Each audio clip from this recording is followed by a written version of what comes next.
का बेस की length 120 mm and axis की हाइट डेटा में 90 mm दी हुई है।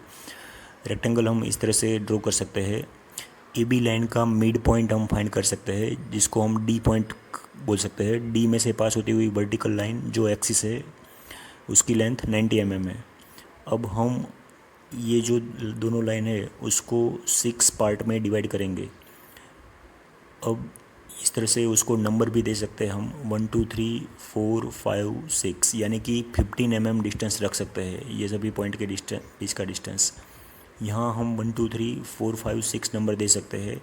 60 की सभी के बीच का डिस्टेंस हम 10 mm यहाँ रख सकते हैं। अब हम C1 C2 C3 C4 C5 को ज्वाइंट करेंगे।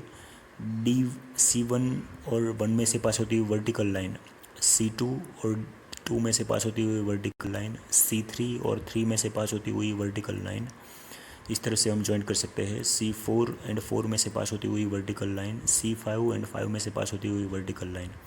जिस तरह से हमने लेफ़्ट साइड पॉइंट मार्क किए हैं उसी तरह राइट साइड भी हम 6 पार्ट में डिवाइड कर सकते हैं। यहाँ हॉरिजॉन्टल लाइन को भी हम 6 पार्ट में डिवाइड। अब सिमिलर वे हम C1 C2 C3 C4 C5 को ज्वाइंट करेंगे।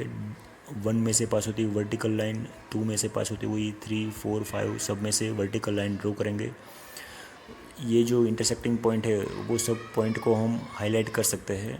उसमें से पास होता हुआ कर्वेचर शेप हम ड्रॉ कर सकते हैं, जिसको हम ये जो कर्वेचर शेप कंप्लीट है उसको हम पैराबोला बाई रेक्टेंगल मेथड बोल सकते हैं। पार्ट में डिवाइड करना, ये जो लाइन है उसको हम चाहे तो 5 पार्ट में भी दोनों लाइन को डिवाइड कर सकते हैं, 4 पार्ट में भी डिवाइड कर सकते हैं। धन्यवाद दोस्तों।